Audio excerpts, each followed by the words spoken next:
My name is Jeff Thielman, and I'm the chairperson of the Arlington High School Building Committee. And can everyone hear me okay? Okay, good. Last time I stood too close to the mic and there were some complaints, so I'm trying to respect it. We're going to begin, as everyone in Arlington knows, we had to move tonight's forum because we lost a giant in our town, Kevin Greeley. And so we're going to begin with a moment of silence for Kevin and for his family, Annie and Sean and Katie and the rest of the Greeleys.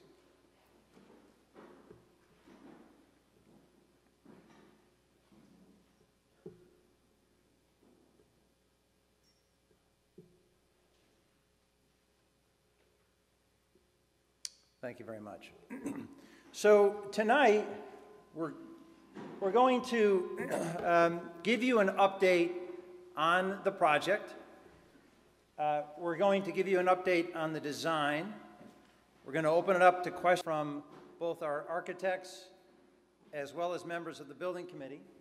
And then there'll be time for a gallery walk and time for people to give feedback on the different designs that are before the building committee.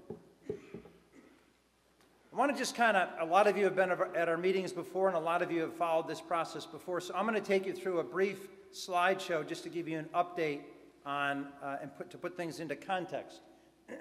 The Arlington High School facility houses our high school.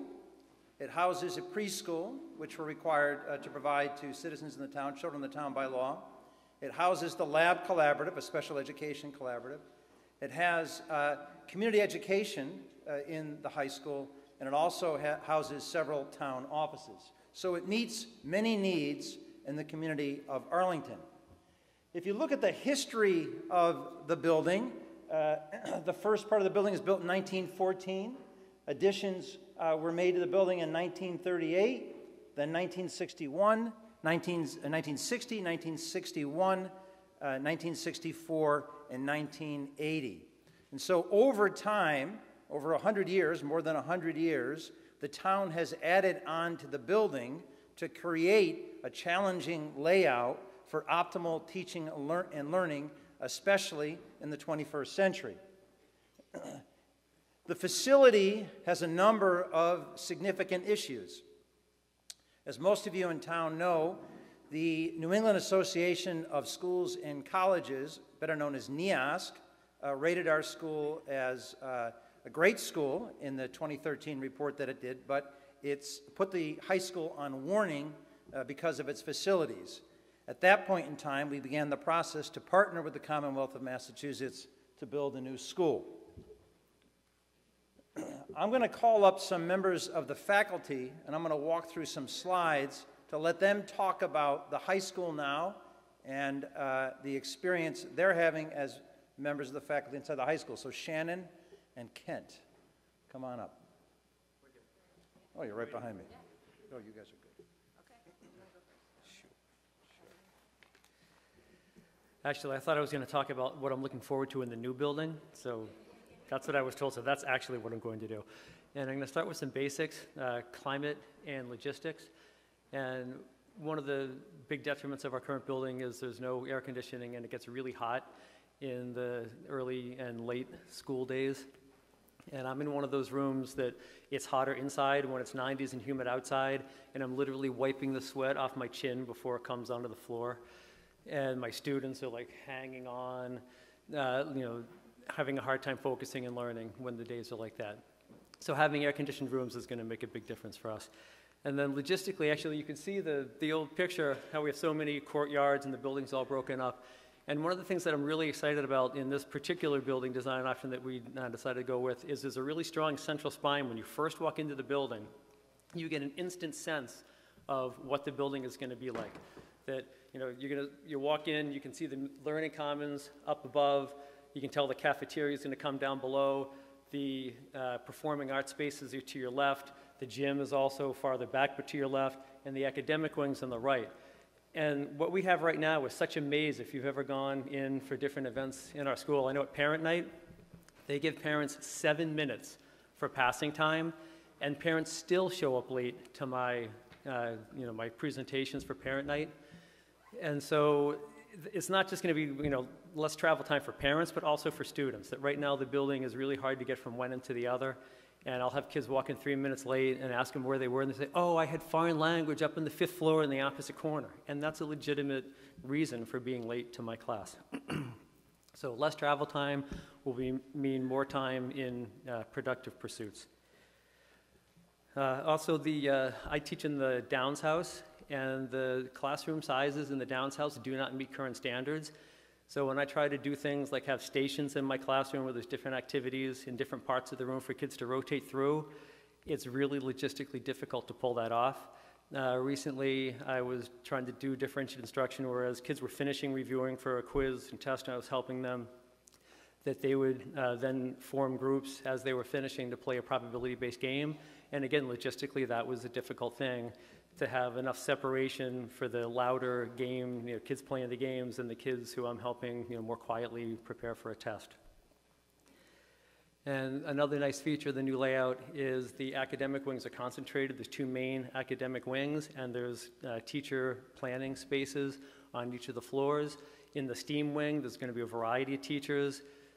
Some of the designs call for mixed science and math classrooms on the same floors, but whether they are or they're not, at least there's a whole bunch of different disciplines all in the same building with collaboration spaces, and we're maintaining the strong central learning commons that we have now. And I run into teachers all the time in there, and you can have a quick word with science teachers about how do you do vertical motion in your class, like this is how I'm doing it, and try to align things. So I see the opportunities for collaboration to be improved in the new design. And then one other thing I'm excited about is the discourse lab. And I have to be honest, I'm not sure exactly how I'm going to use it. I think when I see the space, it's going to generate some ideas. But one thing I do right now that I can see using it for is when students do math fair presentations, it can often be hard to see on their math fair posters the things that they're talking about. And sometimes they're nervous and they're talking softly. And I don't have any microphones and sound systems in my room. But I can envision a discourse lab with a nice drop-down screen projecting the posters, in a really big size, and kids with laser pointers, speaking into a microphone and pointing out things in their poster, and the other kids in the room getting more out of the presentations as a result. So that's just, I came up with 5 things. I figured that's enough to talk about, and I'm going to pass the mic. So my name is Shannon Knuth, and I'm in the biology department, and I just want to, that's Kent Wurst, and he's in the math department, if you didn't catch that he's teaching math. I'm looking forward to the new building. One of the things I think that will be really enhance our security and communication. Currently, we cannot lock our doors from the inside. We also have no ability to put shades down. Well, we don't have shades, so we can't put them down. And if we do, they're not functional. So we'll be able to pull the shades down as well to block out sunlight, or in an event of any kind of safety emergency, we could pull the shades in the building. Additionally, I think the green space issue, having it more compact with the building will allow for longer term projects, like in our biology department. We can grow things, we know they're secure, we can have students out there in a secured environment as well, something that we can monitor much easier than our large front lawn that is not secure, and people are going to be coming in and going on it often. I love the front lawn, but to do the science out there, we need something that we can monitor. Kent referred to the fact that we'd have collaborative spaces, science and math together.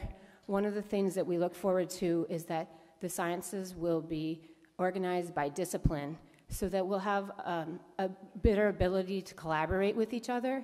We can work together to prep labs, and be more efficient in our work and not have to schlep equipment back and forth across long hallways and up and down floors. And the last thing that I wanted to talk about happened this morning while I was giving a quiz during my B block. The orchestra band room is right kitty corner from my classroom. As many of you know, they don't have enough space in their room. So he sent a group of flutes and clarinets out to do some practicing in the hallway. And as they were trilling along, I closed the door and it was still very loud, and having a quiz going on at the same time was not the best situation. In the new building, as you've seen the designs, there's going to be, specific areas for the performing arts that'll be moved apart from the academic wings. So those louder places will be apart from those that we need more quiet. So thank you. Thanks very much, Shannon and Kent. So there's some other shots of the building. Kent and Shannon alluded to some of the limitations, some of the disruptions that NEASC picked up in their visit in 2011 or 12 when they were here. The report came out in 2013, and they talked about some of these issues in their report. Science labs are outdated. They're too small. They don't work in the 21st century. They don't allow us, science labs like this, challenge the district in terms of attracting talent, even though we have a lot of talent, but attracting more talent to work in our district. So the New England Association of Schools and Colleges report came out in 2013. That report cited the high school for its facilities. I have served on accreditation committees in my professional life, and there's a committee usually that makes these decisions, and the committee will come again in 10 years and evaluate the school. And one of the things that they put us on warning for was our facility. And so by the time they come again, we need to have made progress on improving our facility. And as you know, the facility is a collection of outdated buildings that just don't work well together. We've kind of thrown this together over the 100-year history of that building and of that site, and it just doesn't work for a 21st century high school. Our enrollment is growing. That's another factor in this whole equation. The enrollment right now is 1,400 students. When we started this conversation a few years ago, it was less, maybe 1,200. By the time we open, it'll be pretty full. And there was an overwhelming townwide vote in 2016 to fund this feasibility study. So we finished the feasibility study in the late spring of 2018, and we're now in the schematic design phase. The design of the building evolves and evolves and evolves throughout this entire process with all sorts of input from the town. Lots of adjustments are made, and it keeps being refined through the schematic design phase, then through the design development phase, and then there are construction drawings, and it's set, and we start to build, provided we have the support of the taxpayers to do it.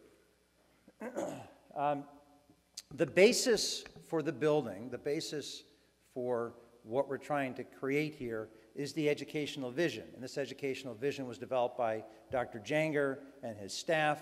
They had a committee of teachers that met for 3 or 4 years before we began this process. And then there was a committee of about 60 people in town, members of the town, as well as teachers and faculty, teachers and staff, who came together to design an educational vision. The school that we're building reflects the educational vision.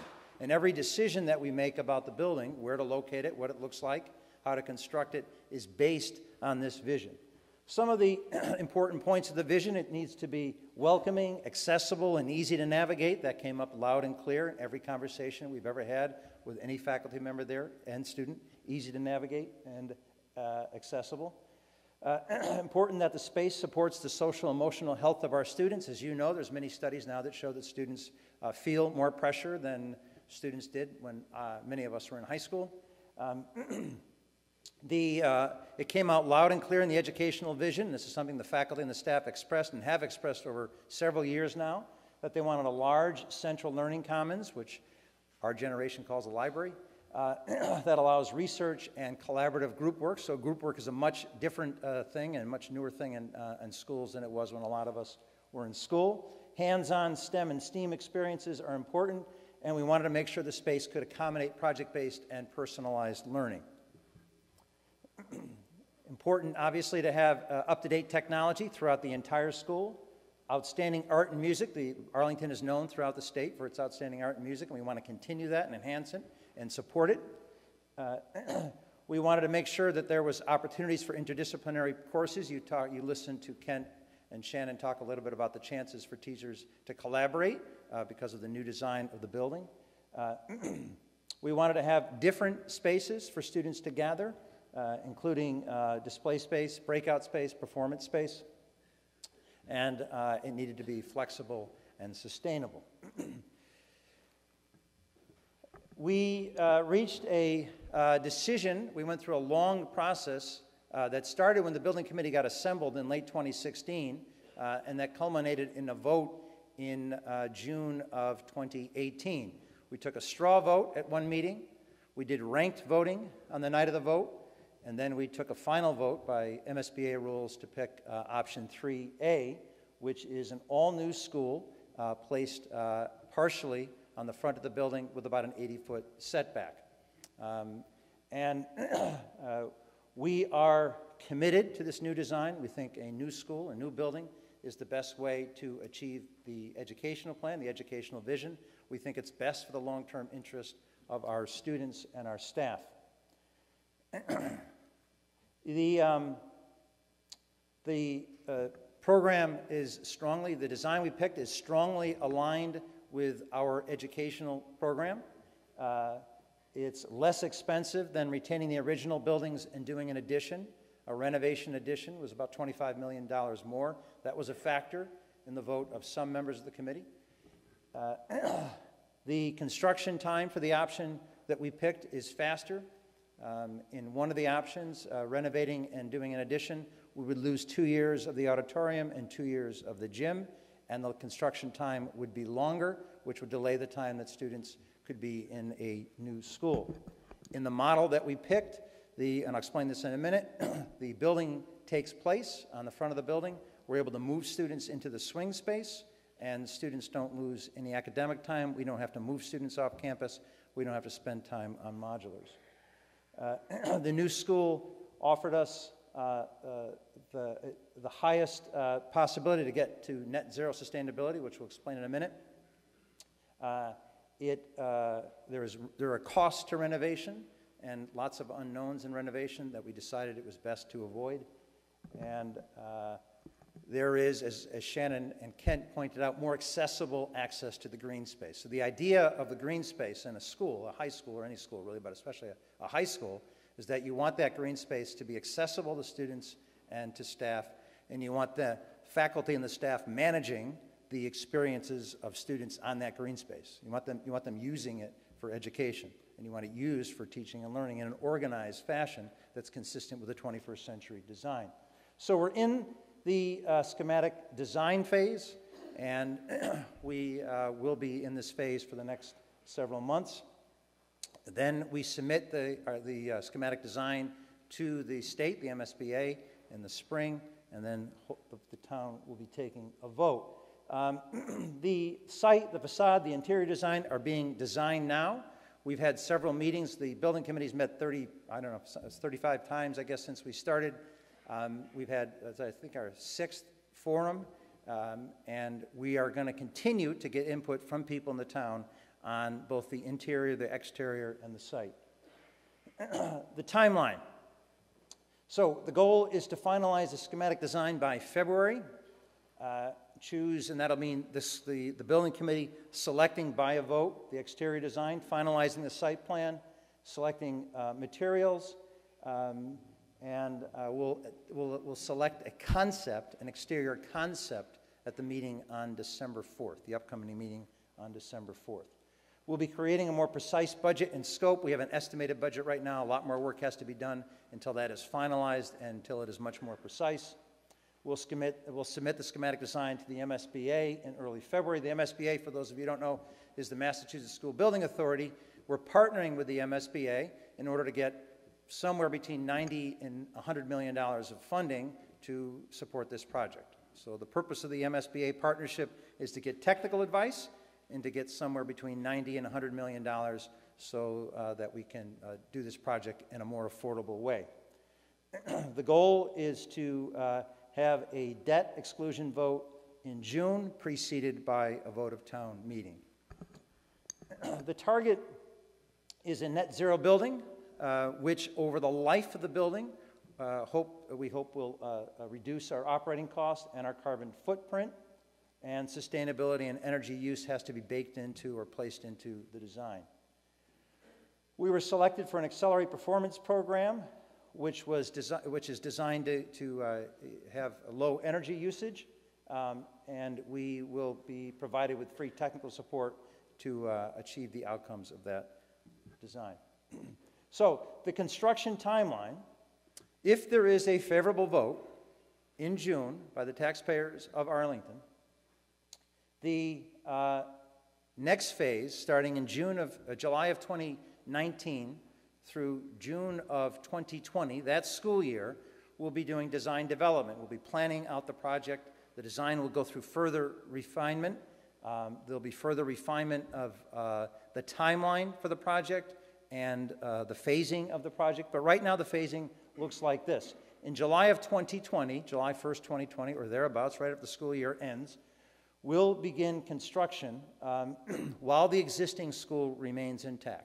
So teaching and learning will not be interrupted in the existing school.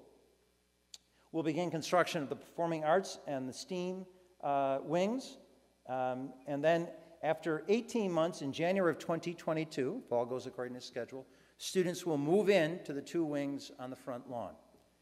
So the performing arts and the STEAM wings will be completed. Students will get a chance to have classes in that wing. The next phase of construction then takes place: the lobby, the cafeteria, the library, and then in July of 2023, the building is complete and occupied. What's complete and occupied are the humanities wing, the preschool, the district administration's offices, the cafeteria, the library, the lobby. Then construction begins for the gymnasium, and then the gymnasium and the entire site should be done by September of 2024. So that's the timeline. That allows us to phase the construction. It allows us to continue teaching and learning in the building, and it allows us to have a brand new school for our students well before NEAS shows up on campus. I'm going to bring up Adam Chapdelaine now to walk through the cost of the project, and Adam Chapdelaine, our town manager, come up and talk for a few minutes.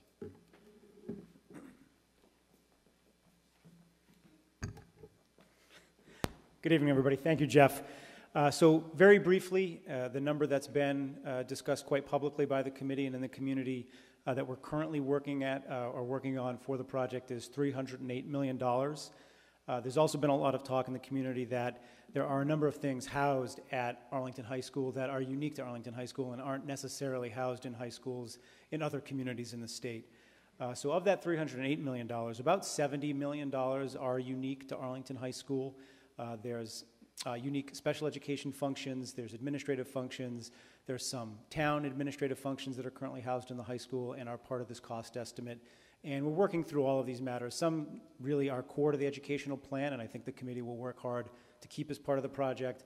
Other are not core to the educational plan or even the mission of the high school, and we're working to determine whether or not they should remain as part of this project and what the cost trade-offs would be of relocating them somewhere else in town. So an example of that is recently we have decided to move the comptroller's office, the town comptroller's office, to town hall, and all of the facilities department into what will be the renovated DPW space on Grove Street. So we are starting to work our way through those lists of things and determining what can stay and what can go and what's most cost effective. Again, we're starting that initial trade-off discussion next week at the building committee meeting on December 4th. That will continue through January, as Jeff mentioned a moment ago. Also, as Jeff mentioned, I want to explain a little bit about the votes for financing. There's 2 key votes that need to occur. And the order of each could go either way, but I would expect the first thing we will do in the spring is ask town meeting to both appropriate funds for this building project and authorize borrowing for this project. So town meeting holds the keys to the expenditure of money and the right to borrow funds. The other vote that is key is the debt exclusion vote, which is the ballot question vote. And what that vote authorizes is how we pay for it. So town meeting says, yes, you can spend the money and you can borrow to do it. If the debt exclusion vote is successful, that basically says you can raise taxes above and beyond the confines or restrictions of Prop 2.5 to pay the debt service associated with the borrowing and the expenditures. So that's sort of how this will come together over the next 6 to 9 months. As Jeff also mentioned, of the $308 million, we're currently estimating the MSBA grant will be approximately $100 million. That's dependent on what our final number is and what's reimbursable and what's not reimbursable, but that is the estimate that we're confident in right now. And just as a note, point of comparison, the Belmont High School project, I believe that was a $295 million project. It's actually a 7 through 12 program, but of a similar square footage of what we're contemplating, passed, I think, 2 or 3 weeks ago, and it did have an annual taxpayer impact in Belmont of $1,800 a year to their average taxpayer. I think that was all from me. Thank you. And as you know, we compete for talented teachers with Belmont and Winchester and other schools in our area. So recently, the building committee meets, as I said, every 2 weeks. There's time for public participation before the meeting. Then we open it up to public participation after the design conversation takes place. We do that every week. Some questions that have come to us that I thought I would just put on the screen. People have asked about traffic. Will traffic be impacted by a new facility? So traffic on Mill Street and Mass Ave are being impacted now because our enrollment is growing. So our enrollment is jumping every year by 50 or more students at least. And it's growing, and so we've got to address this regardless of this project. The proposed site plan that Lori's going to explain tonight, our architect is going to explain tonight, improves traffic around the building, And we have to do more analysis about Mill Street and Mass Ave. There have been questions raised about the Pierce practice field. As many of you know, most of you know, the Department of Public Works is going through a construction project at the same time as the high school. The Department of Public Works, or DPW, provides a lot of important services to the town, and it's important that that facility has the space to do the important work that it does for the town. The Pierce practice field, for those of you who don't know, it's a practice field on the high school campus. The Pierce practice field, which our kids use for practices, is actually half owned by the Department of Public Works and half owned by the Arlington School District. The design plans for the Department of Public Works and for our project will be that will become a parking lot. Because of the design we selected, option 3A, there's going to be more room in the back, which will allow us to create some practice space. It will not be as large as the full Pierce practice field. So as the principal said, it's a field on which we can practice, but it's not necessarily a practice field for an 11-on-11 games. There have been questions raised about a vote of the Arlington Historical Commission and what it means for this project. They voted on October 2nd, 2018 to add the project to their inventory. We'll comply with the process regarding historic structures. We'll go to meetings. We'll share all the information that we have. We have not begun that conversation yet. We look forward to the opportunity to meet with anyone in the Historical Commission who would like to meet with us. We don't anticipate, based on what our town council is telling us, that it will lead to a delay. Questions have been raised about what happens if the June vote fails. What happens if the taxpayers turn us down in June? Well, we'll lose $90 to $100 million of state money. That's the first thing that happens. If you look at the history of that project with the multiple buildings in different places, that's a result that one of those is a result of a failed debt exclusion. And you know, you're back to that kind of approach to constructing your school with the town's money, not with state money. And in order to address accreditation, we're going to have to address the problems of the building as a town without state money. So essentially, that's what that means. That's a big part of what that vote. We got to do it without state money. We got to address the issues of the building, and we've got to do it by the time the accrediting team arrives. We'll have another 60 days or so to hold a second vote on the same design. We cannot change the design without repeating the whole feasibility study and schematic design process at the town's expense, and that will probably take a vote of the town meeting to allocate money to do that. So we encourage everyone in town to stay updated, to follow our meetings. There is an extensive website. We put information on that as fast as we possibly can. We answer questions that come in from people in the town all the time as best we can, as fast as we can. So you can sign up for our e-bulletins. You can follow us on Facebook. We have tours of the building scheduled for January 14th starting at 6 p.m. We have a community forum that evening as well. And just to summarize, the benefits of a new high school are that it meets the 21st century educational vision that we have for our young people. And those of us who have the privilege of working for the schools or on behalf of the schools or working in education in any capacity recognize how important it is to give our kids the very best education we can. It addresses enrollment growth. As all of you know, our schools have seen dramatic enrollment growth. That's why we've expanded the Thompson after we rebuilt it. That's why we're expanding the Hardy right now. That's why we did the Gibbs School, and that's part of the reason why we're doing the high school. Enrollment is expanding. People are moving into town, and the parents who move to the town want good schools for their kids. We'll have, by January of 2022, according to our plan, a new performing arts facility, a new performing arts wing, and a new STEAM wing on the front of that green space. And that's going to be an exciting thing for kids and for teachers. There's going to be a chance for you tonight to fill out a survey. You can also do it online. And I'm going to stop now, and I'm going to turn it over to our architect, Lori Coles, of HMFH.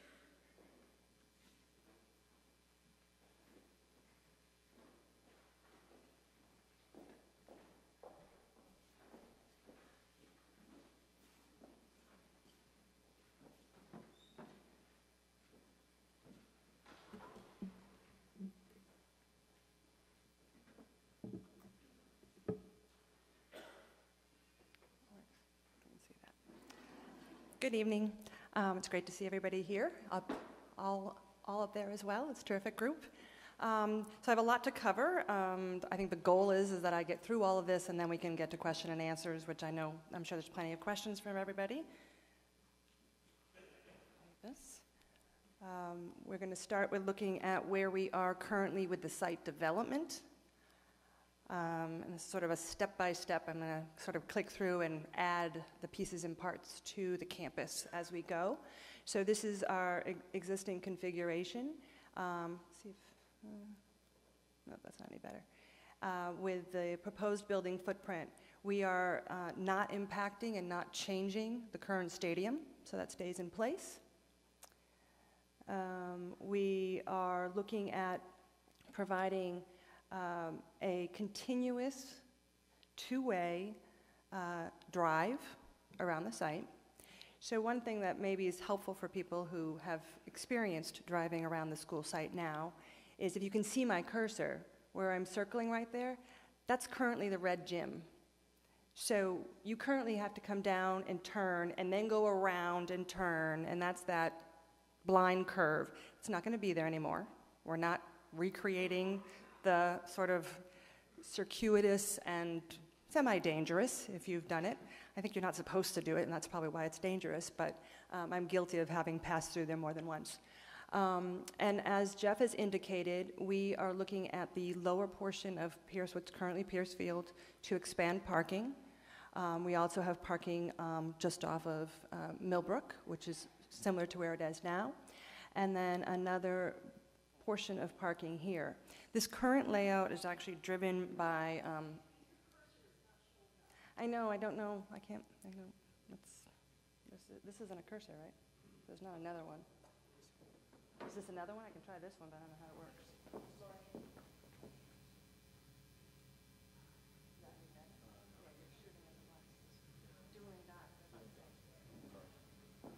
Yes. I'll try to just hold the cursor there longer so then maybe you can see where I'm pointing. In total, we have about just over 200 spaces in the existing site. We're proposing 240 to 250 spaces. The layout you're seeing right now of parking really has been driven by the desire to create a competition-sized baseball field. And so we were able to do that. We're actually flip-flopping, if you're very familiar, softball and baseball. They will be on opposite sides of where they are currently. The baseball field being on the right side of your screen and the softball field on the left side of the screen. This has just allowed us to get the dimensions that we need for baseball. And then we are also looking at how we can have overlap practice fields. And so the one on the right side of the screen is sort of a given. We're able to achieve that. The one on the left side of the screen, you're probably all saying, how does that work?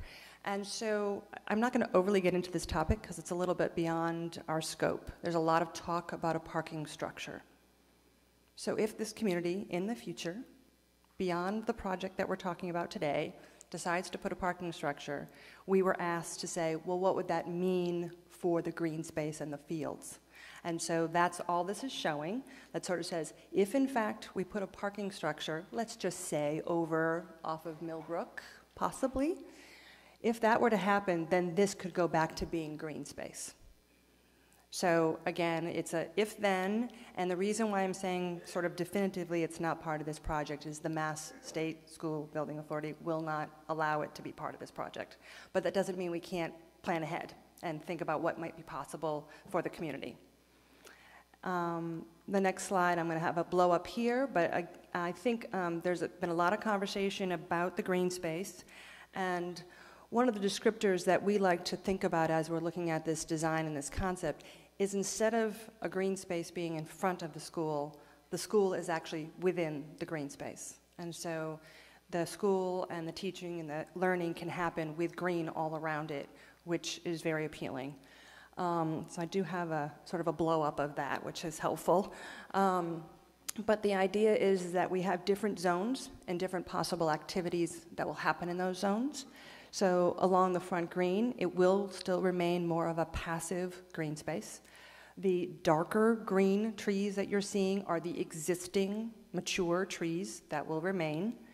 And then we're going to propose layouts and where there's grass and where there's trees and things like that as the design goes along. There will be a sort of a main entry plaza to the school. As you come around the building, we're looking at using trees and possibly other things to provide a buffer to the residents that are right there on Schuler Court. We're also looking at in this space here, which is the sort of the left-hand side of the screen, if you can see, and we're planning for an outdoor amphitheater. It's very ideally located just right next to the Performing Arts Wing. On the other side, on the east side, this is a larger courtyard space. In fact, it's pretty much the same size as the north courtyard, if you're familiar, so it's a very significant size space. And a lot of school departments have dibs on that, everything from the Enviro Garden to outdoor classroom space and so on. So that will be developed again for a lot of school programs. We are also looking at again on the east side of the plan, so the right-hand side of the plan, making a connection from the Mass Ave side to the sports field side, and giving another opportunity to be able to walk through the site and access the whole site. When you come around over this wing, as you know, is the preschool. The preschool will have play structures, as they do now. And then along the field side, which is where the majority of the drop-off and pickup will occur, we are imagining an outdoor plaza that may be used during the school day as a spill out from the cafeteria, which is right at that part of the building. It could be, you know, again, kids waiting for their pickup, kids hanging out like they like to do. So a number of classes will be able to go out there. We have the culinary program right there. They're very excited about having that direct access to the outdoors. Along the left side of your screen, all those lines you're seeing over there, that's because of the grade change as you come around and you go back down. So we're sort of imagining that almost having its own form of amphitheater where you should be sitting and gathering on that slope. We're going to look a little more closely at it and see if it actually has good sight lines to the sports fields, because that could be fun. They could be hanging out there and seeing the sports going on. One thing I realized I missed, which I was going to get caught for if I didn't do, we are proposing a connection from Summer Street, from the Minuteman Bikeway, over, it's going to come around the outfield of the new baseball field to the school site. And so this is essentially a very, a ramped connection, because again, there's a significant grade change from Summer Street down to the sports fields. So again, a lot of excitement around that, not the least of which, once the baseball field got sorted out, everyone said, great, people can watch the game from the ramp, and so it's just sort of different viewing possibilities. So there's a lot of a lot of excitement around making that connection so that you don't have what happens now and where kids need to sort of make the larger going around the block to get to the school. They can just come right down to the school from the north side of town. I think I've covered everything I was going to. So we can, again, go back and ask and answer more questions. So I just want to repeat, because it's always good to say things in case I did forget something. So we are improving pedestrian and vehicular circulation. There will be sidewalks everywhere. We are increasing the parking. We are having a drop-off happening at both main entrances. We are having the access to the bikeway that we just discussed. We will be increasing bicycle rack storage. We are retaining the trees along Mass Ave. We are, in fact, extending. So right now, we have something short of 600 linear feet of green space, but because we're not going to be driving onto that portion of the site and have that parking that happens right now to the right of the school, we're actually making more green space in that direction. And then we are maintaining an 80-foot setback to the school building. The new amphitheater, the other outdoor classrooms and other outdoor spaces, and the competition baseball field. So, a very important topic and very big topic. We've been working with traffic consultants as well as having TAC, the Transportation Advisory Committee, review our work, and we'll be meeting with them, I'm sure more than once, to sort of review the impacts and of what we're proposing and the best way to mitigate anything negative. As I stand here today, I don't believe we're creating negative effects. We're in fact taking more cars off of the road, not backing up onto Mass Ave or any of the other streets, and allowing for a much longer queuing, a much longer drop-off zone, so there's many more opportunities to let your student off in a safe environment. We're also, because we've removed the cars in the extent that they are now along Mass Ave, your student population that's arriving by bus, and those that are walking, and those that are biking, and those teenagers that we know are parking in the neighborhood, all of them are now actually freely walking onto a green space to get to the school. They're not having to cross that traffic, which I think is a plus. We are reviewing signalization. So at Schuler Court, where Schuler and Mass Ave, you already have a traffic light. We'll be reviewing improving that. And we also are proposing a traffic light from Millbrook to Mill Street. This will require more analysis. It will also, I'm sure, alter the signalization of the lights on Summer and on Mass Ave, so they all work together. This is for the professionals to solve, and we'll be working with TAC to make sure that all of that works seamlessly. We still will be retaining the preschool drop-off loop, and again, having sidewalks and bicycle access to create generally a more approachable school site. So we've been doing a lot of work on the inside of the building as well, and one of the main things we want to talk about tonight is what we're calling sort of the central spine, which is really, it's the whole section going south to north in the middle of the school footprint. And so if you think about it, it's almost like putting together four wings, and it's connected by this central spine. Okay, as Jeff and others have highlighted, the central spine actually has sort of the cafeteria, which we like to think of as the social gatherings core of the school, as well as the library, the learning commons, which is your academic heart of the school. Those are both at the center. So we want to talk about that spine.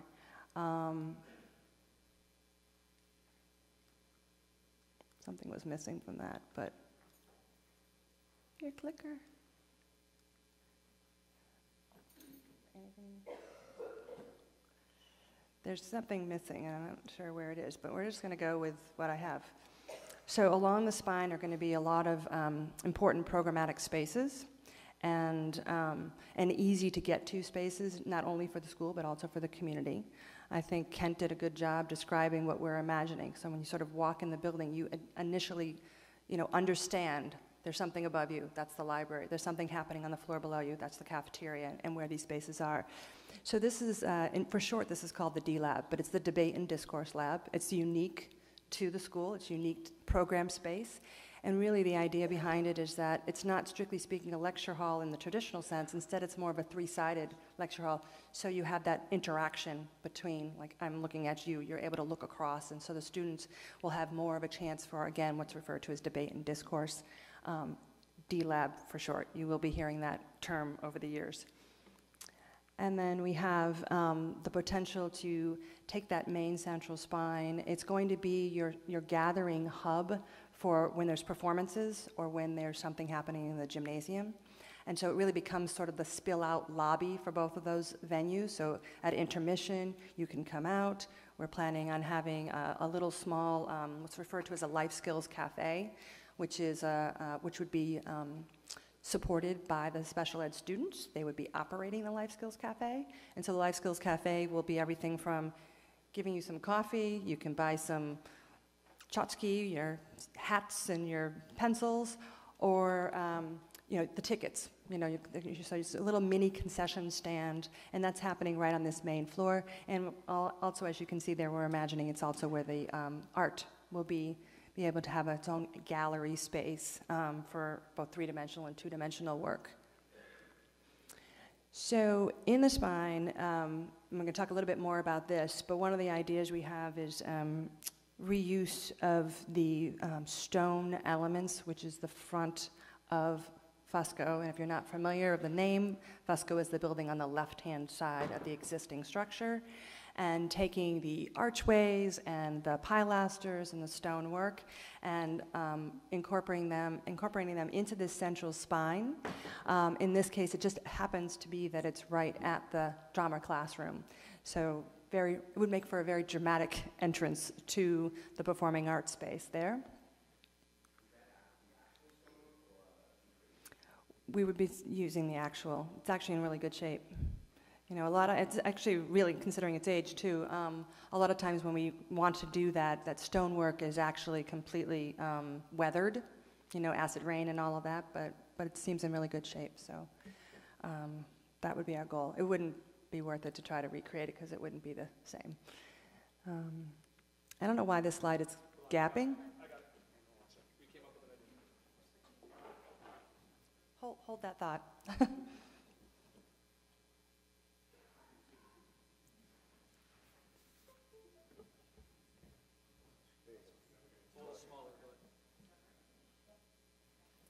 Smaller? Okay. Well, what the slide that kept skipping was the view of the whole thing.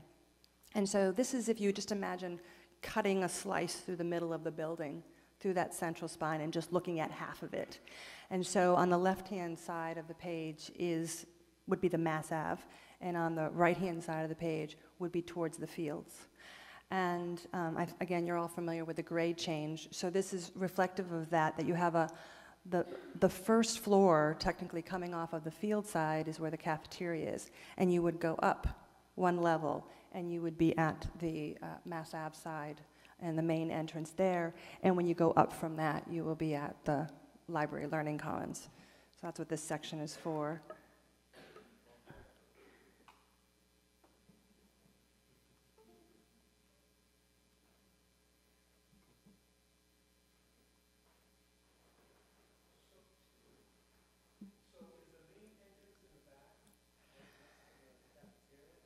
So there will be two main entrances, and one will be coming into that central spine from Mass Ave, and the other will be coming into the central spine from the field side.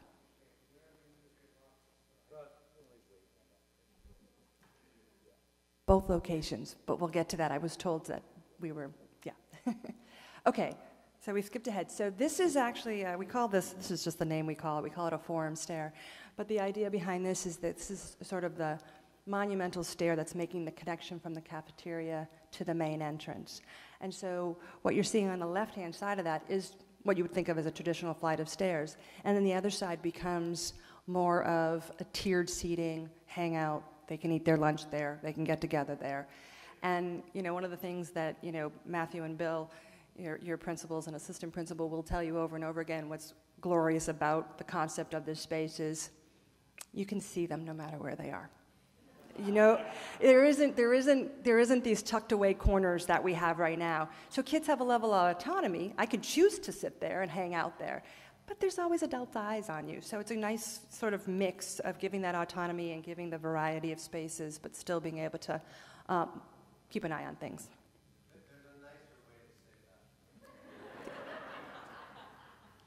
Okay. The goal is to give the students all kinds of places where they can safely and comfortably hang out. There are small corners, there are big areas, gathering places. Right now in the building, in order to find those places, they're going out the top of the stairwell, places where they're not supposed to. Yes. You can see them still. Okay. So I'm going to skip over my blank slide. So the Learning Commons, the idea behind the Learning Commons, what you're sort of seeing there, which again are just the concepts of bringing light in from the roof of this central spine all the way down to the cafeteria, and just making those connections. So again, these are all just concept sketches and the ideas. The Learning Commons will for the most part be on a single floor, but we're talking about having a balcony that would connect, again, more students to that central hub so they can arrive at the 4th floor and the 5th floor. So those are all parts of the concepts for that. So we're going to move on to, we have been looking at not only Fusco, which was mentioned, and there's a bigger picture of that. We've also been looking at the wood columns and the brick archways that are at the front of the school. Coincidentally called Column House, but not spelled like a column, but everyone sort of gets amused by that. But it is, in fact, the sort of, a signifier for the community of what this high school is, right? You recognize it, everyone recognizes it, it's on every website and all that. And it's been there since 1938. The other story behind this, I'm not sure everyone knows. In fact, when it was constructed, it was your auditorium. So in the 60s, when they must have decided for whatever reason it wasn't an appropriate auditorium, I'm not sure what the reason was, they moved Low Auditorium to the right-hand side in a 1960s addition, and they proceeded to basically put a couple floors in, and so they got what we all know, probably was an amazing space behind those columns once upon a time. So what we have right now is, a 1960s building behind the columns.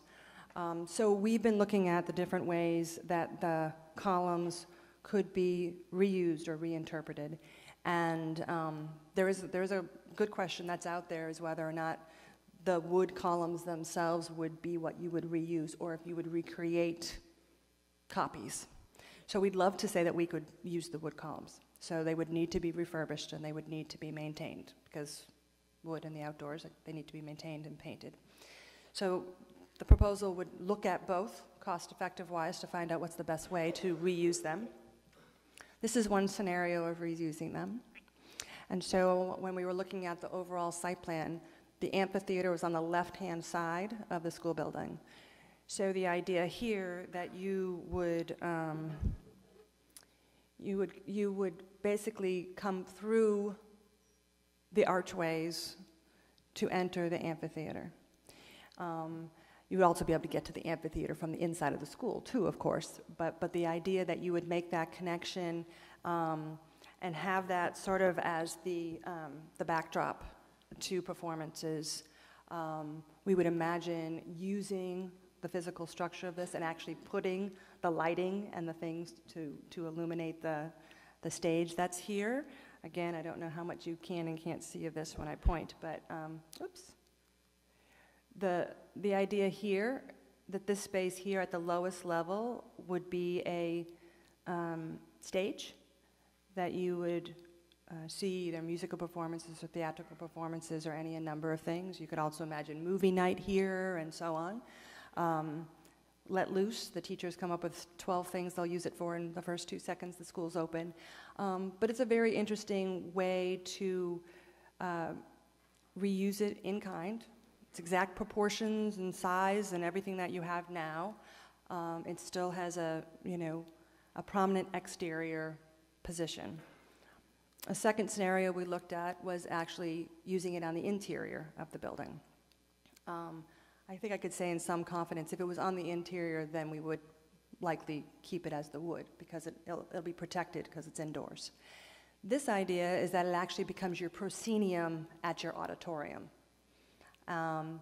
So everyone would see it every time that they were at performances. And again, it's certainly, even from this image, it certainly would be very dramatic, having that as what frames all of the performances that are happening. Another scenario, this is looking at the classroom, the larger outdoor classroom courtyard, and having it at its frontispiece. So it would be basically right between the outdoor space and that interior central spine. Everyone would pass it all the time, everyone would see it all the time, they would connect to it. One of the things that, as we've been talking about, that's a perk of this, is that you get that long view. You know, you're able to step back from it and get the long view of it, again, similar to what you have now. And this view you've already seen, so this was, again, just reminding that we were looking at the reuse of the fresco stonework. And that, again, would be in an interior application along the central spine. Again, it would be seen by everyone. I think what, you know, we enjoy doing, and we do this on any project we can, when you reinterpret these things and you bring them into the building, yes, they're not being used the way they always were before, but they're there and they prompt the question, what's this? What's it from? And so for time immemorial and generations, people are learning about, again, what the history of the site is and what's been there. So onto the exterior. So these are concepts. I'm not sure if I have to repeat what concepts mean. We're in schematic design. It's not exacting anything. It's a concept of what may be. I was asked to make it very clear that these different looks on the exterior do not change what's happening on the interior, do not change the educational goals, do not change the site development. It has no impact on anything we just discussed or any of the other pieces. So basically, all of them have the same interior layout that optimizes educational vision, the same central spine we just talked about, entrances in the same location, same site plan development, same construction timeline, cost impact. The auditorium is still on the left, and the classroom steam wing is on the right on all of the images. So just don't want people to get distracted by that. So one version that we've done is, and the reason why we keep showing these, although I realize it's probably hard to see on this monitor, this central spine is a really strong organizing element of the design of the building. It's not only on the inside and how the building, how the operations of the building and how the school will use the building, but just as an organizing element for the whole building. And I think you all know, you can see the roof. Depending on where you are in the hills around the high school site is the lowest point in town, and so you can see it. And so really thinking about the strength of that diagram. We are talking about photovoltaics. We're talking about a lot of photovoltaics. We are talking about a green roof and having access out to that roof from the fourth floor classroom wing, and then being able to use that space, weather permitting, of course. And so, you know, the diagram of the roof is pretty important. So this is just, and I do apologize because I can even tell it seems light on this screen, but there's sort of a shape and a form that's taking on what's happening below and its different uses. And I'm going to go click to the views. So these are all on the boards on the side, so we hope that people will get even closer, an opportunity to take a closer look when all is done tonight. So the idea behind this one is, in fact, the reuse of the columns at the exterior at the front of the building. We would be replicating the brick archways. I just want to be very clear in case somebody questions me later. When I say replicating, I mean we're not going to take each brick and number it. It's just brick. We're replicating it in size and scale, proportion, that type of thing, but not counting bricks because that's cost prohibitive, really. So, but the columns themselves would be reused If at all possible, that's our goal, because I think the quality and the feeling of them would be best, and if not, made out of another material. And so the idea behind this is that we have something behind it, something, again, shape and exactness to be determined, but the idea of that something is it's representing the spine, and that you know there's something special back there and something unique to this school. You will see something like that similar happening on the field side as well. Again, a signifier of where's entry. I want to know where the entry to the building is. Columns have that effect. So does different forms of glass and other material and things like that will draw you to the entry. So the classroom wing, in this case, is the STEAM wing. To the right side of the central, to the left side is the performing arts wing. What you're seeing is a little bit of, on either end, sort of what look like bump outs. The idea behind that has a couple different things why we would do this. One, it's a pretty long facade. Okay, I mean, it's not very much different than what you have now, but it's a long facade. And when you look at something that long, the idea of being able to, I'll use this expression, break it up in some way so it has more scale to it. So our idea here is that we would anchor the ends of the building and show off particular programmatic spaces. So on the left-hand side is the band room or the chorus room, a very significant place holding anchor to that end of the building. On the other side are the sciences, sort of holding the end of that building. It's just a way of giving the building more shape and definition. There is a little bit of a colonnaded walkway idea about here. Again, it's a 4-story building, a way of giving it some scale-giving element at the human height. And you'll see in the next slide, but the idea here is that the colonnaded facade and the archways are a threshold. They're bringing you into what we were calling a forecourt. Again, for lack of a better way, another hangout space for kids, right? But it's an area sort of that gives a zone between the street and the entrance to the building. It defines another space out front to be used by the school, by the community when you're spilling out and talking to your neighbors, a place for everybody to spend time and hang out. So this view here just again shows an idea of that space. It's a little deceptive. When you see the next one, you'll realize how big it is, but that there'd be a whole zone that you would go through. You could also connect from the sides. This happens to be looking at, I mean, the structural aspect of this and all of that is to be determined, whether or not it needs to tie back or not tie back, whether or not it actually is covered or not covered. If it's covered, it's going to be covered in PVs. So looking at all of that. And then this next view here, it is going to turn for me. What's going on with this? I'm getting blanks and I don't know why. The next view, which is also on the boards on the side, actually shows it connected to the spine. So that's something, oops. It'll be a little smaller.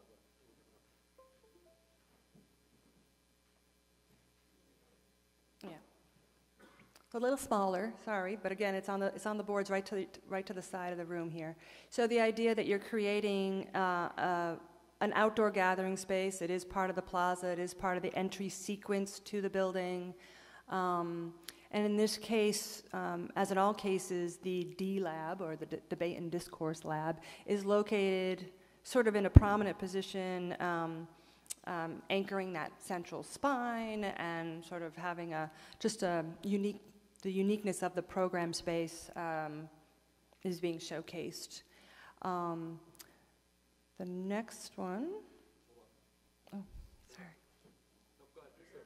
Oh, okay. I'm trying to get it. I'm going to control it for you. Okay. Okay. So this one, again, it's hard for you to see. You can see it on the boards over there. We're looking at the central spine here and defining that both at the front and the back of the building. So it's very clearly marking entry and the central spine activities that are happening there. You're turning. So in this one, we are doing two things that are distinctly different from the other one. The other one with this sort of more of a straight facade at the Performing Arts Wing, in this one, the auditorium itself is a little bit of a shape that pulls out so that you know it's an auditorium. Today, your current auditorium is a curved front at the front of your building, and I guarantee you when everyone pulls up, you know where the auditorium is. Similar idea. So, not sure what you're going to see with my pointer, but this, no, you can go back. Did you do that or did I do that? So, this volume here is your auditorium, and it's sort of turned just enough, and what this gives us is actually a curved wall to walk into and walk along as you enter the building. So the idea behind this curve and the curve that's on the other side is about drawing you to the entrance and making it very clear that you're at the entrance. You're not walking along a straight facade that all looks the same, and where's the door? It's very clear that you've arrived at something different than the classroom wings. The other thing that you're seeing in this is, I guess I would say, truly a reinterpretation of the use of columns. Columns do signify entrance, columns do signify circulation, do signify canopy and coverage and things like that. So traditionally, you know, a New England porch has columns. I mean, columns are a very, not overly unique, but can be uniquely used element or tool to signify entrances into the building. And so this view, and maybe the next view will be clearer. So this is, again, that idea that you sort of have the curve of the program spaces drawing you into, again, a sort of framed forecourt of the entry with the columns, with covered. I don't know if you can see it, but one of my guys had fun. There's actually a tree here with the idea that the tree would grow right through the center there. So then the next view. And this is, oh, there it is. It's in this one. So here's the tree. Doesn't have to be the tree there, but again, the ideas are there. The idea of a colonnaded forecourt, having this gathering space, again, giving a sort of a zone between building entry and street that's clearly you've arrived, is really what we're thinking about. The D-Lab is still right here. It's part of that curved form that is drawing you into the entry and into the spine. And the last one, I know you guys can't see this, so again, maybe in the smaller ones, when you look at them, you can see the strength of the form of the roof line, but I'll leave that to the next one. And so this one, we said, okay, let's say there's no columns of any form. This one is still using the form and the shape of the auditorium to be part of what draws you into the entry. That form is still here. The other form on the right side of your entry as you approach is the D-Lab. And then we're using basically the idea of canopy or shelter or porch and having a form that kind of ties you in as you walk along from the STEAM lab up, and then it brings you to that roof line with a green roof and everything is happening above you. But you know that something's happening. You know, there's an element there that says, well, I wonder what's going on over there. And, oh, now I know. I've been in the building. I can see these spaces are happening and the environment that's happening there. The other thing I'll point out in this, and similarly with the others, is there's no defined materials yet with the exception of brick. We know that the majority of this building will be brick. But the idea, again, when you look at a large building and when you think about unique program spaces and highlighting those elements may be a different material. Or they might just be brick, but a different color of brick. So this is just, in a sketch form, trying to indicate that maybe the chorus room, maybe the auditorium, maybe the D-Lab, maybe a science room, that you start to sort of anchor the building and have another texture or a color or a scale-giving element. Not defined yet. I can't tell you exactly what they are. It's going to take another year plus to finalize all of that. But the goal is still the same and how you would look at the mass of this building. And I think there's just one more. And so this is just, again, having that front plaza area and bringing you into the entry. Having, you know, sort of layers of understanding of the scale-giving element, which is a canopy. So you have the more intimate canopy, which is right at the doorway, because you're always going to have a canopy there. But the idea of tying in other sort of horizontal forms, connecting the very long facade of the building. I think I'm done. Am I done? I have, oh. And so this is the section through that, and you're seeing the plaza area. You're seeing the, one of the things that's exciting to us about the curve is that curve of the auditorium continues inside. So you sort of, it's guiding you not only from the outside, but once you get inside the space, you see the curve of it, and that's where a bench can be and seating and things like that, waiting, if you're waiting, hanging out for a pickup, either indoors or outdoors, depending on the weather. And again, the section cut through, and you see the D-Lab and the rest of the spine going away. Now I'm done. Is anything after me? Am I it? Okay. Thank you. Thank you, Benjamin.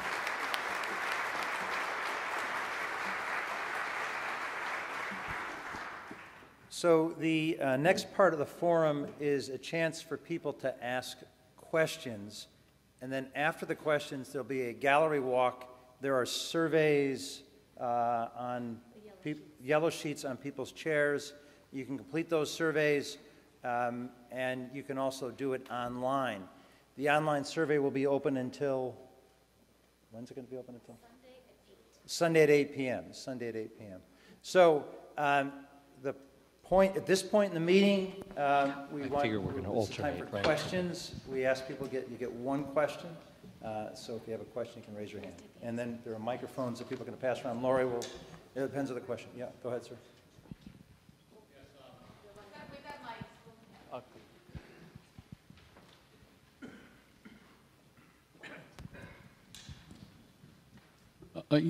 This is a really major project. Looks like there's a lot of work been done. My concern is that this is a very large budget, and it really hasn't been, the town really hasn't gotten a chance to say, do we want to spend this much money on high school? My concern is you're going to go way down the road. By the time you get to a vote, you've got a gun to the the taxpayers' head, because it's, do you want a school or do you want nothing?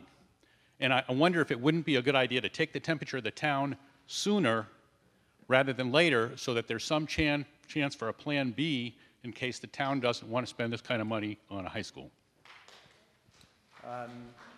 Yeah, so I mean, Adam, where's Adam? Did he take off? He's right there.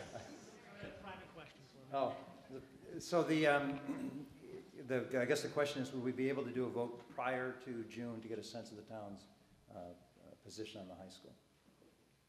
I don't know who asked the question, like a non-binding public policy type question? I Is that guess so, yeah, something like that. I suppose that could be a question posed to the Board of Selectmen of whether or not there's an opportunity for towns to put things on the ballot called a non-binding public policy question to gauge the put a barometer on the town for any type of matter. So I mean, hypothetically, I guess I could say yes. We'd have to discuss it, but hypothetically, yes. Okay, thank you. Next question. You got to wait for the mic. I'm concerned about the cost as well. It looks nice, but it's the most expensive high school around, and my understanding is it's only expected to last 50 years, and we're going to need a new one. But are there some ways to cut costs, and can that be part of the sort of question of, the environmental piece? I like it, but how long will it take for there to be cost payback of the cost of the environmental ecological improvements versus how long that will take for payback in terms of that? Or are there some other ways to cut costs that we can consider? So was Ryan Katowski here to answer the question about this? He's not. Okay. So the committee goes through a process called value engineering. And in the value engineering process, we weigh the pros and cons of the sustainability costs, which are about $23 million. And we'll take that into account as we make a decision. We'll take into account the recent vote in Belmont and what the taxpayers there were willing to put into this, to their project. We'll take all of that into account as we make a final decision. And in the end, there'll be a campaign, and there'll be lots of different opinions expressed, and we'll go from there. Thank you. Yeah, Annie?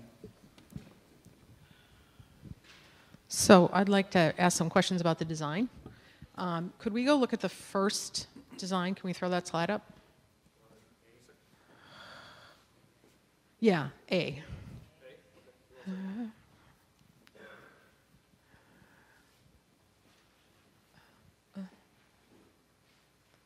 Sorry, this is taking a minute. So let me frame the question while he's putting up the slide. So that first design, I had a couple of questions. One was about the fenestration along the auditorium. Looks sort of very traditional to me, but I'm wondering what those windows look in on, given that the auditorium is buried behind that wall. And let me finish the whole set of questions about this facade before I finish.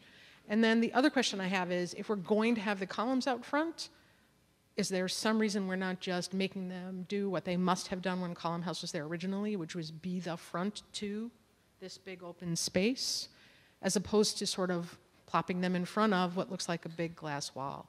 Now, I'm not suggesting, I'm not critical of this design in the sense that, I don't know, I don't feel like you've quite got it all the way there yet. So I'm trying to ask some questions that might help us think about the next round of design here.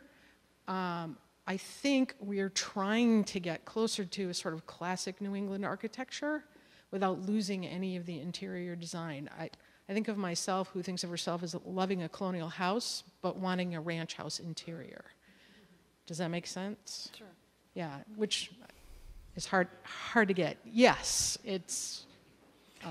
So I'm just wondering if you could talk a little bit about this facade and how done you feel it is, and whether or not we could get. Well, everything's just at schematics, so nothing's Okay. done. So let's just, I'll repeat that probably over and over for the next year. But on the left-hand side, this one, unlike the other two, the auditorium is not being expressed. So it's actually pushed inboard, and you actually have a hallway there. So that's the glazing to sort of circulation. Okay. If that's what we decide to do. All right.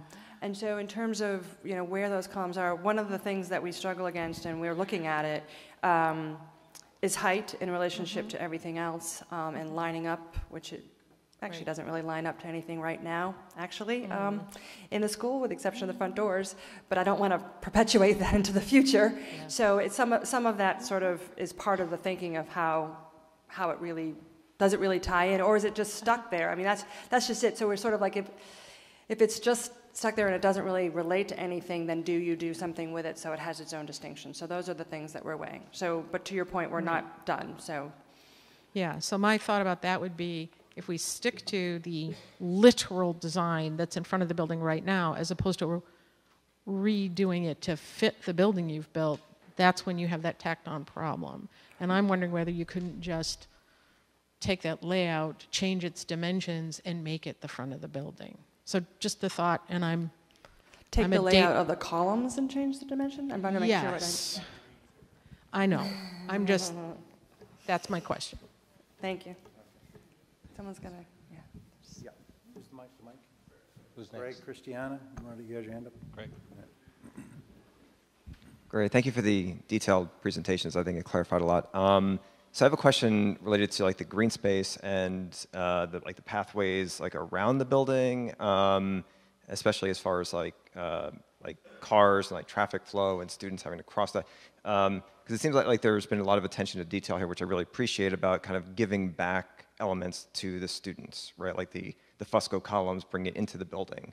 The green space being kind of reconfigured, that we're not taking away green space so much as we're just reconfiguring it around the building. So my question is, making it more accessible so students can kind of spill out of the building in various places onto that green space, like say Killian Court at MIT, like another school on Mass Ave, right?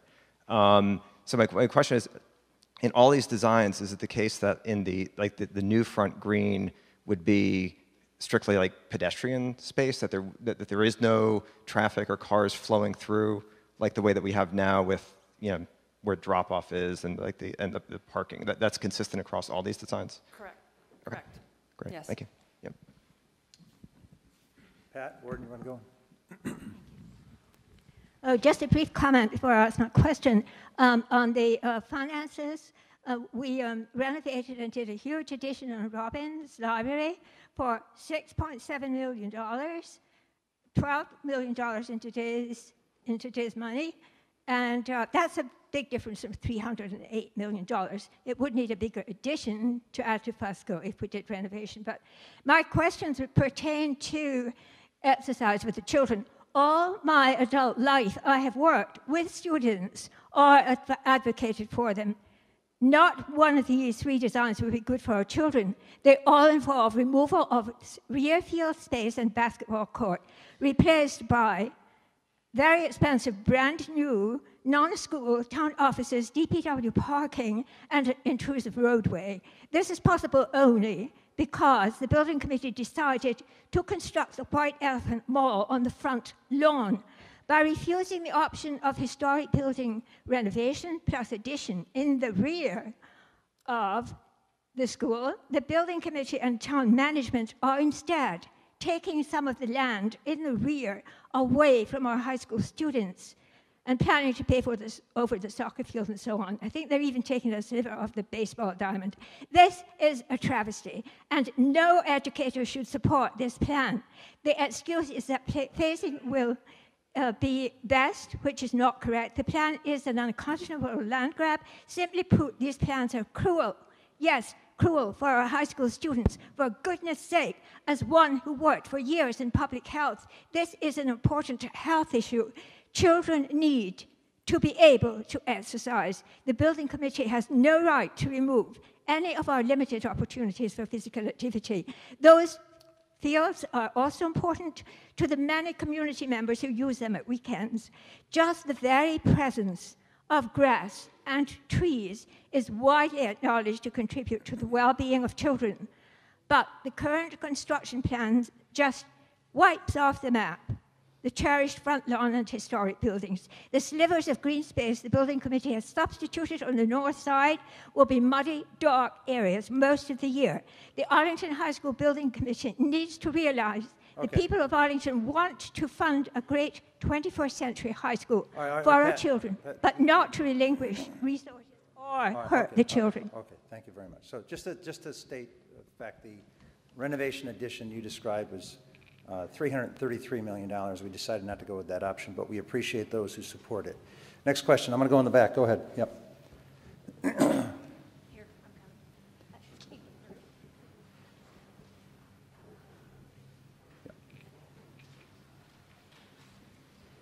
Thank you.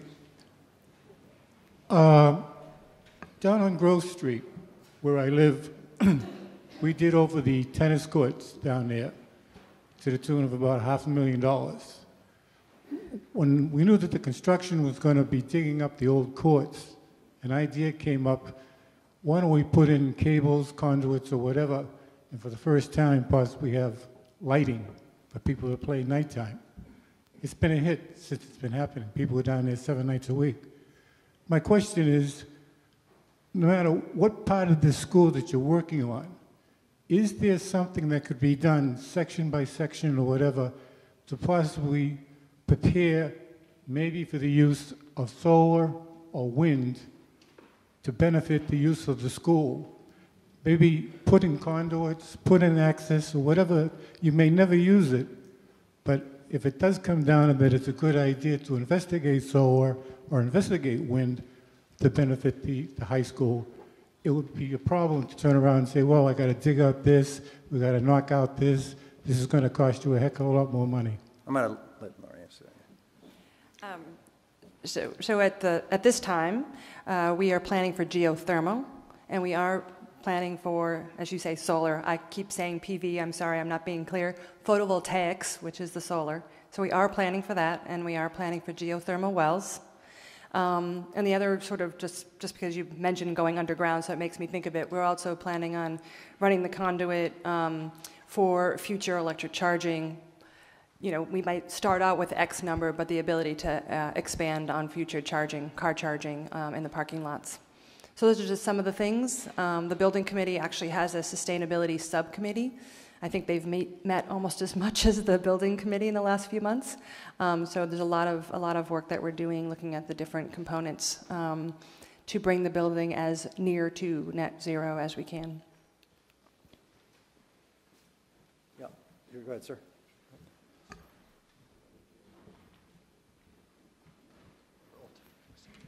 Hi, thank you very much. I'm very supportive of this project, and I think it's a great idea. I'm just asking, as you go forward on this project, would you take a wider look at the surroundings?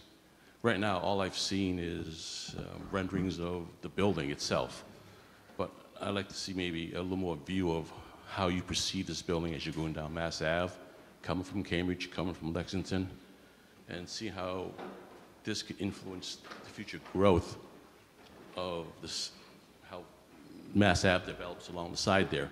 This is such a huge project that's going to influence the surrounding areas for a long time. And just a request, it's not a question, okay? No. Agreed. Some of our earlier diagrams were coming from the long view, but then of course everyone wanted to see what's going on in the building, so we've sort of flipped to that, but they're both important. Carl?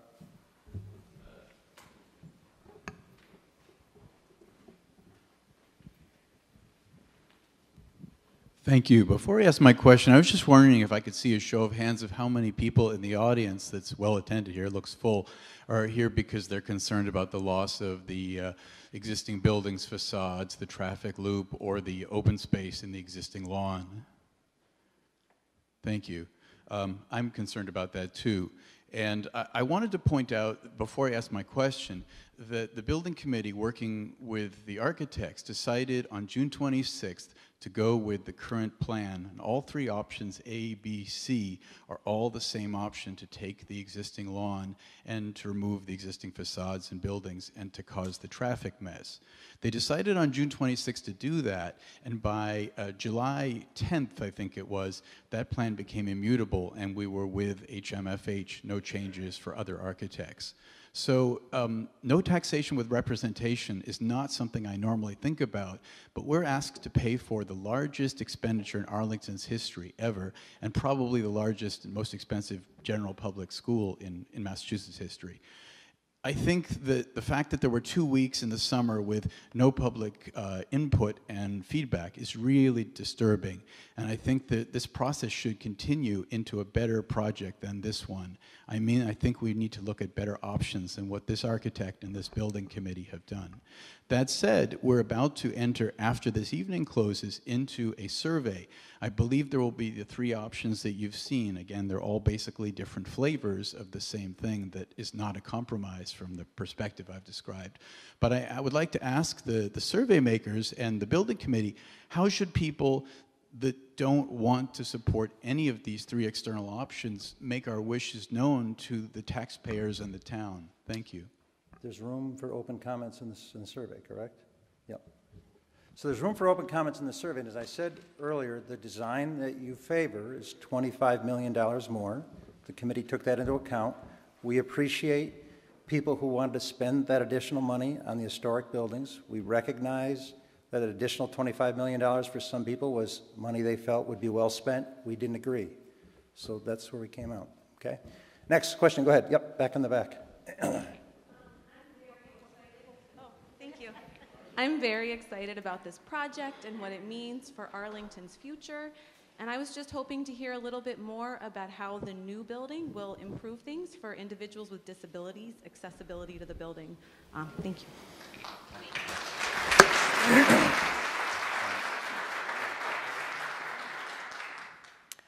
Yes, thank you. The building will be fully accessible. We're planning 3 elevators. So every entry will be accessible. There'll be accessible parking. We are creating on the east side, so the right side of the screen that you've been looking at, a ramp as well as stairs, but ramp to connect through the site. We also sort of envisioning, the more we talk about it, that actually the access through the site will probably a lot of the times happen through that central spine. And you can just use that space, and I don't want to say cut through, but so after hours and weekends when other events are happening, they're able to lock off wings of the building and have just the parts of the building that need to be open access to the public, so you'll have access to that central spine. But everything will be fully 100% accessible everywhere. If that answers your question, but it's very important. Yeah. Also in the back, go ahead. Yeah. Thank you. I wholeheartly support the rebuild. I have no quibbles about it after spending about 15 minutes trying to find the 5th floor location of one of the last meetings. But my question has to do with costs, which are enormously concerning to me, the perils of nearsightedness. I took I averaged out some figures for comparable high schools that were completed or are in progress in the last decade with comparable enrollments and square footage. They included Newton, Somerville, Wellesley, Woburn, and Belmont. And what I found is that our average cost per square foot is almost 50% higher than the average of theirs, and that our cost per student is almost 50% higher than that average. For instance, the average cost per student was $105,622,000. Our cost per student will be $173,521,000. This is even higher than that of Belmont, which clocks in at about $163,000. Belmont is in line to be the 3rd most expensive high school in the United States, which would put us at number 4. Your designs, the interiors are beautiful. These are lovely ideas. A lobby with an art gallery and the commissary and all of these things, they are very, very beautiful. But the cost that is going to be imposed on our town is going to hit very, very hard on the people who are not going to be able to keep up with this. And Jeff, you mentioned that, people who are moving here want the best for their kids. I'm sure they do, but we have a lot of people who live here who went to the school, who put their kids through the school, who have kids in the school now who are simply not going to be able to afford this.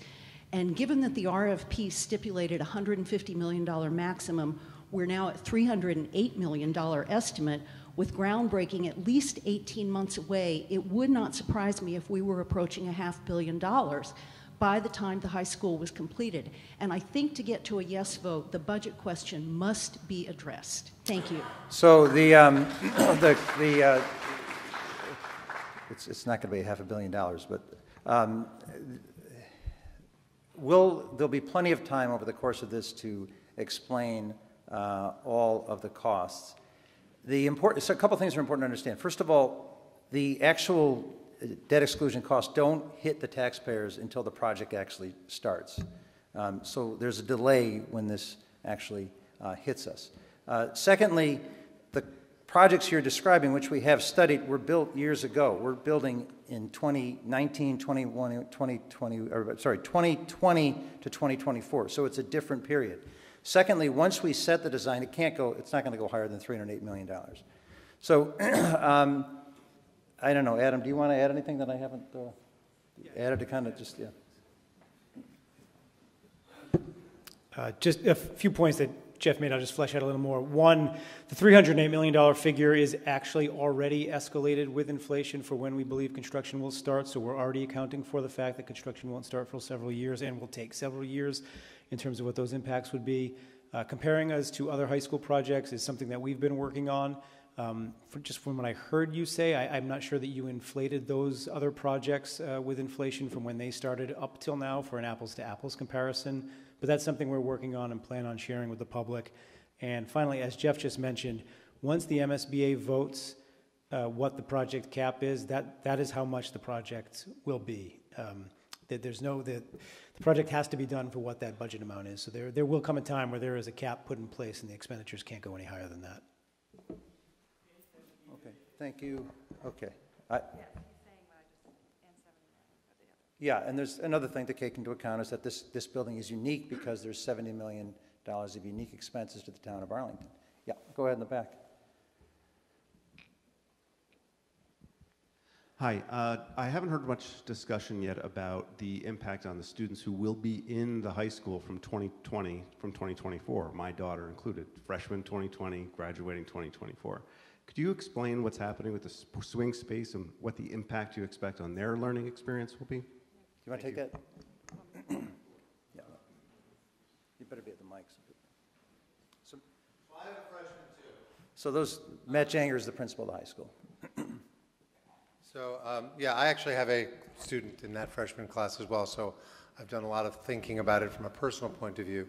The simple explanation is that because of the current plan to build the STEAM wing and the Performing Arts wing out on the lawn, we'll be doing the first 2 years of construction without affecting anything that's going on inside the building.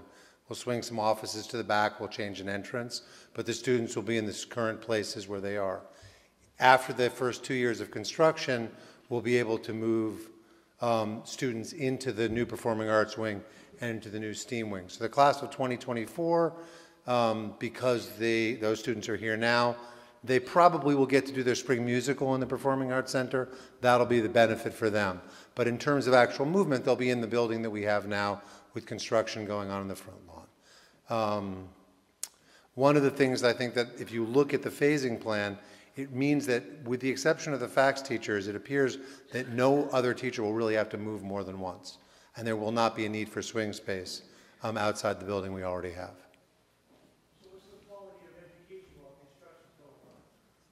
The quality of education in our substandard building is tops in the state. If Arlington right now is ranked 9th in the state, the top 3 in the state all choose their students. So of schools that take comprehensively everybody from their region or their area, we're number 6 in the U.S. News World Report. If Massachusetts was a country, we rank with the top performing countries in the world. So right now in a building which is requiring NEASC support, we're performing at a high level. I don't expect that to change. There will be some noise, there will be some disruption, and we'll have to work around that. But our teachers and students will have to be resilient during that. But I don't expect the educational quality to change.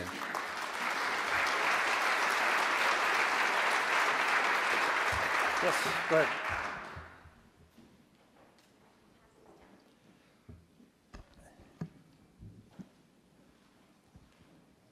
So the current high school was built, expanded over the course of 100 years or so. Right. So maybe my question won't be too crazy here, but what planning have you done to consider future expansion of this school?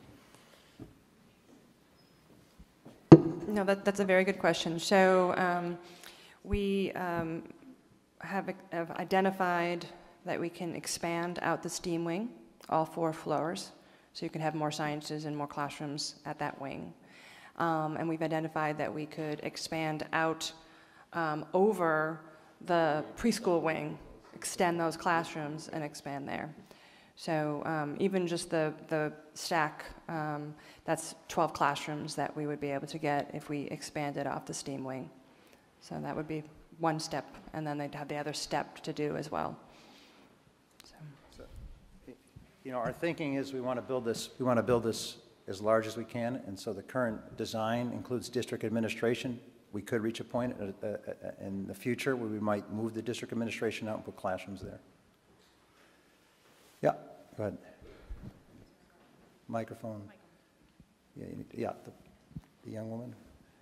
Hi, so my name is Lena. I'm a junior at AHS, and I represent the Sustainability Club at our school. And our biggest concern right now is whether or not the building is going to be certified by LEED or CHPS. Mm-hmm.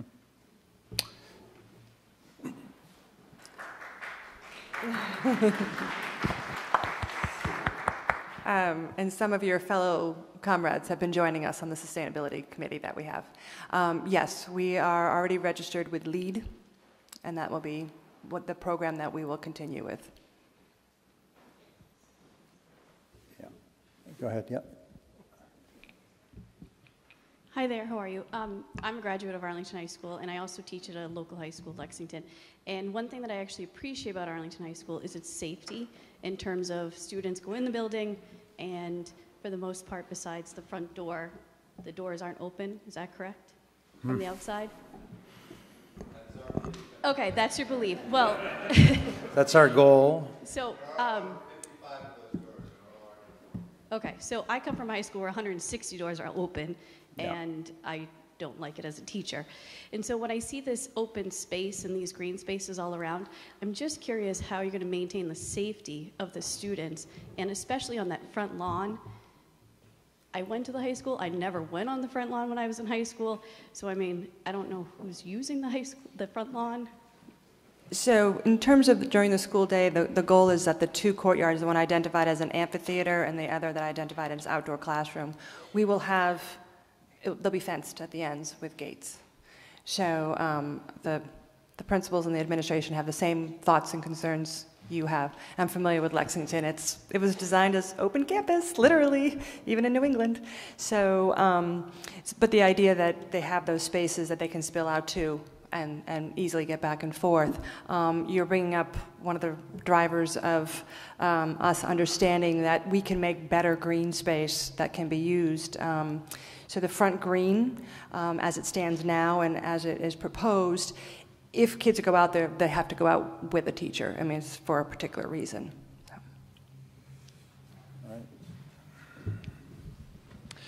My name is Ted Peluso. I'm a town meeting member, and I want to make 2 points. Regrettably, that $308 million is spread around like wildfire.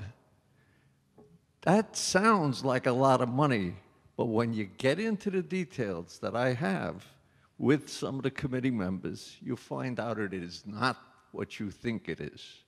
So unfortunately, that $308 million that people focus on and say it's going to cost this much, it's going to cost this much. When you get into the details, you find out it's not as bad as you think. It really isn't. I can tell you that, okay? And number two, very important, okay, that we shouldn't lose sight of. There were 25 people working their tushes off on this. And someplace along the line, we ought to say, thank you.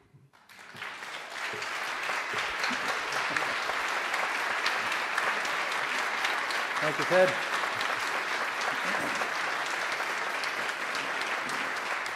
Thank you, Ted. We only have time for a few more questions here, so go ahead, and I'm just going to, yep, go ahead.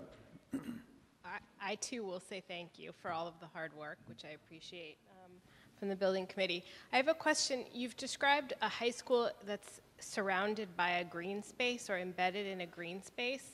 And I'm having a very difficult time looking at that image on the screen and all of the other images, understanding how you describe, what are those spaces?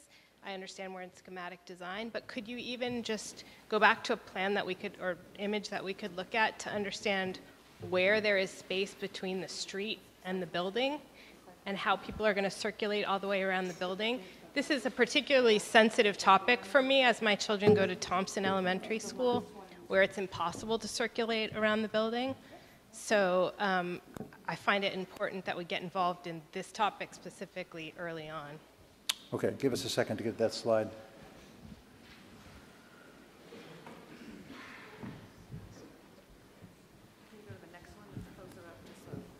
Okay. My pointer doesn't really work, but you want to go for that point? Oh,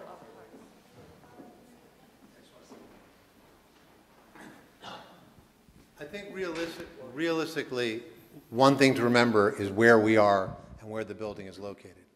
Right now, the building is located in a fairly built-up area right off of Mass Ave, which is a major road. On one side right now, we butt right up against CVS. You cannot get around on that side. You would fall down the hill if you tried to do so. On the other side, we have Schuler Court twisting around, and you look out onto the dumpsters, and the houses are right across the street. And in the back right now, you look directly out into the parking lot and the sort of hairpin turn. So right now, we are completely surrounded, except in the front lawn, which is not very usable space for the school, by road and built environment.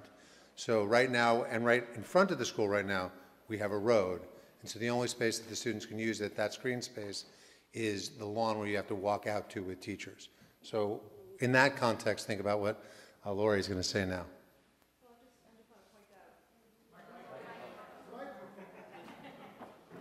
He can't hear me. Okay, so the idea. So, if you can see where my cursor is going right now, that's like where the front of the building is now, and there's nothing green behind it, and you just have the driveway, the drop off, and then the green. So the concept that the building is in the green in our minds is that it's rung around all these sides with green and plaza and different, school, classroom spaces. And then similarly, if you come around here, it's doing the same thing. So, until we get into the real detail of each of the spaces and each of the sort of perspectives and views and the activities that are happening there, that's what I mean. It's not, there's pedestrian space, and most of it is green with trees all around the classroom wings, the performing arts wing, and all of that. So does that help to see it again, this view?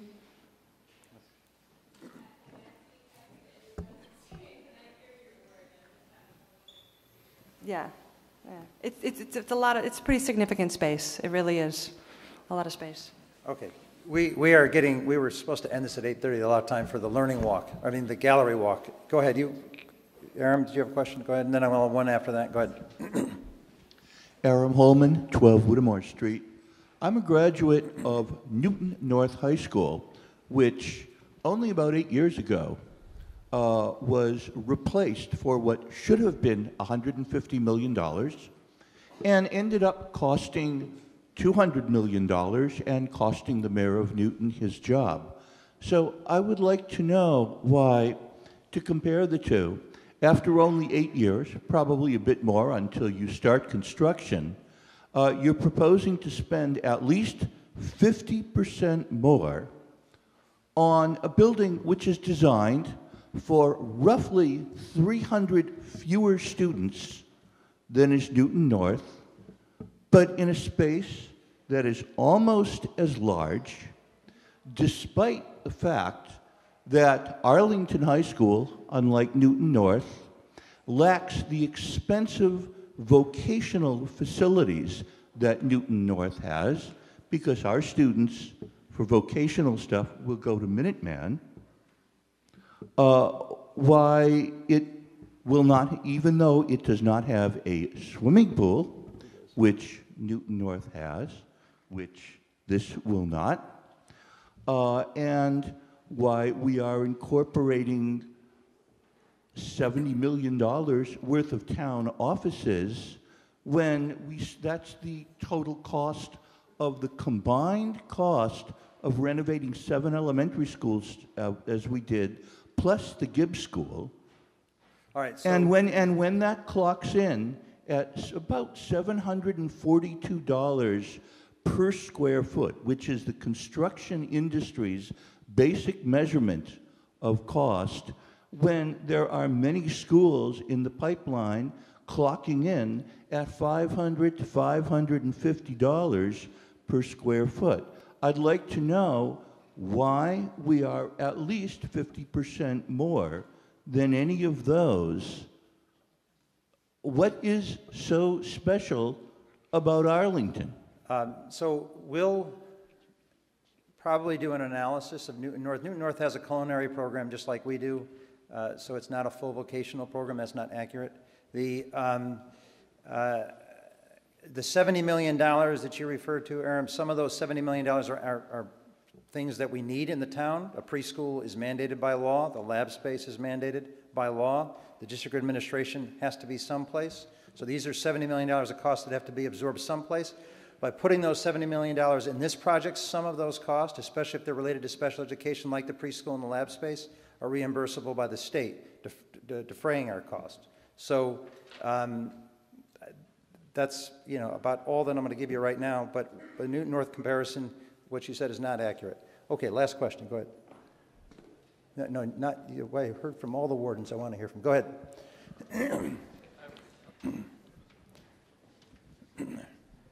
My name is Larry Derringer. If I understand the 70 million portion of things, it sounds like really the cost of the high school is more like $238,000. And, yeah, I wish. Wouldn't that be nice? 238 million. And I guess my question is, will that be represented in the future? Will that number be used for comparisons?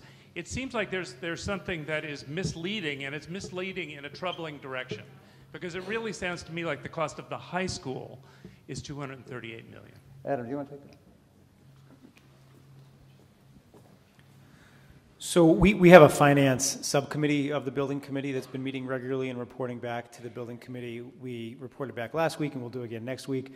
We are building out a list that very specifically breaks down all of those costs that you just described, the difference between the 238 and the 308.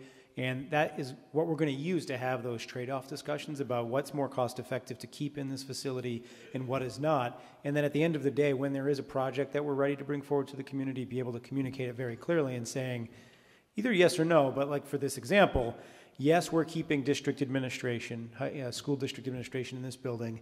It costs $10 million, but we're doing it for these reasons. Or no, we're moving IT offices out, and here's why we're doing it. And we plan to do exactly what you just described.